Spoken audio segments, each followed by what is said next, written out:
नमस्कार शेतकरी मित्रांनो, अतिवृष्टी अनुदान वाटप आता याच्यामध्ये तुम्ही पाहिलेच असेल की काही शेतकरी सामायिक खातेदार आहेत किंवा काही शेतकरी हे मयत आहेत, तर त्यांचे पैसे हे शेतकऱ्यांच्या खात्यामध्ये कसे जमा करायचे, याची नेमकी प्रोसेस कशी आहे, याची संपूर्ण अशी माहिती आपण या व्हिडिओच्या माध्यमातून जाणून घेण्याचे प्रयत्न करणार आहोत. तर मित्रांनो, सर्वात महत्त्वाचं म्हणजे तुम्ही जर आमच्या चॅनलवर जर नवीन असाल तर चॅनलला एकदा नक्की सबस्क्राईब करून ठेवा, कारण अशाच प्रकारच्या संपूर्ण नवीन योजनांचे अपडेट तुमच्यापर्यंत पोहोचत राहतील.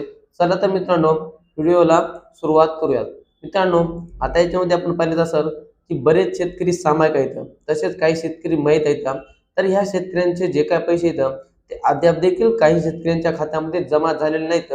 त्याचं मुख्य कारण काय आणि त्याच्यानंतर त्याच्यासाठी नेमका उपाय काय करायचा हे आपण बघणार आहोत. मित्रांनो, तुम्ही पाहिलेच असाल, जे शेतकरी मयत आहेत तर त्या मयत शेतकऱ्यांचे जे काही पैसे असतात त्यांच्या नावानं, तर ते सर्व पैसे हे त्यांचे जे काही वारसदार असतील तर त्यांच्या खात्यामध्ये जमा होऊ शकतात.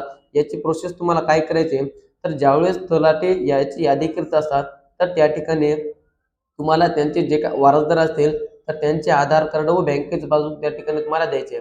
आता हे कोणाचे द्यायचे, आता समजा जर एखादा व्यक्ती आहे तर तो मरण पावलेला आहे आणि त्याच्या कुटुंबामध्ये 2 किंवा 3 व्यक्ती आहेत, त्याच्यामध्ये आई आहे, त्याच्यानंतर किंवा 2 भाऊ आहेत, तर याच्यामध्ये आता तुम्हाला जर त्या व्यक्तीच्या पत्नीच्या नावानं जर पैसे घ्यायचे असतील तर तुम्हाला बॉन्ड पण देण्याची गरज नाही किंवा कुठली संमती पण देण्याची गरज नाही, कारण की जे पैसे त्या व्यक्तीच्या नावानं आहेत तर त्याच्या थेट जे काही त्याची बायको असेल, जे काही पत्नी असेल, त्याच्या खात्यामध्ये हे पैसे डायरेक्ट जमा होऊ शकतात. आता याच्यामध्ये जर काही शेतकऱ्यांना ते पैसे एखाद्या मुलाच्या नावावर त्याच्या घ्यायचे असतील, परंतु त्याच्यासाठी तुम्हाला हा बॉन्ड तयार करणं अत्यंत गरजेचं आहे आणि त्या बॉन्डवरती त्याची जी काही पत्नी असेल किंवा जे काही दुसरा मुलगा असेल तर त्याची संमती घेणं अत्यंत गरजेचं आहे आणि हे घेतलं तरच तुमच्या खात्यामध्ये हे पैसे जमा होत असतात. आता ही दिल्याच्या नंतर त्या ठिकाणी तुम्हाला तुमचा यादी नंबर येईल, व्ही नंबर येईल आणि त्याची तुम्हाला ई-के-वाय-सी पूर्ण करायची आहे आणि ही ई-के-वाय-सी केल्याच्या नंतर काही दिवसामध्ये त्या शेतकऱ्यांच्या खात्यामध्ये हे अनुदानाचे पैसे जमा होत असतात. आता याच्यानंतर दुसरा एक महत्त्वाचा असा प्रश्न आहे की काही शेतकऱ्यांचं म्हणणं आहे, "बापा, ते शेतकरी मयत आहेत, परंतु त्यांच्या नावानं पैसे आले तर त्यांचा व्ही नंबर आला, त्यांचे पैसे कसे काढायचे?" तर मित्रांनो, त्याच्यासाठी तुम्हाला तुमच्या सी-एस-सी सेंटरवर जायचं आहे आणि त्या ठिकाणी तुम्हाला त्या व्ही नंबरची एक तक्रार दाखल करून घ्यायची आहे आणि ही तक्रार दाखल केल्याच्या नंतर त्याची पावती, तसेच ज्या व्यक्तीच्या नावानं पैसे घ्यायचे आहेत त्यांचा आधार कार्ड आणि बँकेचं पासबुक, ह्या सर्व गोष्टी घेऊन तुम्हाला तुमच्या तहसील कार्यालयामध्ये जायचं आहे आणि त्या ठिकाणी एक अधिकारी नेमून दिलेला आहे, जे की अतिवृष्टीचे जे काही पैसे असतील याच्या संदर्भात ज्या अडचणी असतील आणि त्याचे जे काही निराकरण करायचे असाल तर एक अधिकारी नेमून दिलेला आहे. तर त्या अधिकाऱ्याकडे तुम्हाला जायचं आहे, ती सर्व कागदपत्रे त्या ठिकाणी त्याला द्यायची आहे आणि ते दिल्याच्या नंतर तो अधिकारी काही दिवसामध्ये तुमचं पूर्ण व्यवस्थित करेल काम आणि हे केल्याच्या नंतर ज्या शेतकऱ्यांच्या नावानं पैसे घ्यायचे आहेत तर ते पैसे त्या शेतकऱ्यांच्या खात्यामध्ये जमा होणार आहेत. आता त्याच्यानंतर दुसरं म्हणजे सामायिक खातेदार.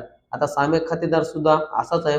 जर तुमच्या गटामध्ये 4 व्यक्ती असेल आणि त्याच्यापैकी जर एका व्यक्तीच्या नावानं जर पैसे घ्यायचे असेल तर त्यामध्ये तुम्हाला हे बॉन्डचं संमतीपत्र देणं गरजेचं आहे आणि तलाठ्याकडे आधार कार्ड आणि बँकेचं पासबुक द्या. तसेच ज्या व्यक्तीच्या नावानं पैसे घ्यायचे आहेत त्यांचा फार्मर आय डी कार्ड असणं सुद्धा गरजेचं आहे आणि जर फार्मर आय डी कार्ड नसेल, जर त्यांचा व्ही नंबर जनरेट झाला असेल तर ते के-वाय-सी करू शकतात आणि ही ई-के-वाय-सी केल्याच्या नंतर काही दिवसामध्ये त्या शेतकऱ्यांच्या खात्यामध्ये हे अनुदानाचे पैसे जमा होत असतात. तर मित्रांनो, आता याच्यामध्ये आपण पाहिले की मयत खातेदाराचे पैसे कसे घ्यायचे आणि सामायिक खातेदाराचे पैसे कसे घ्यायचे.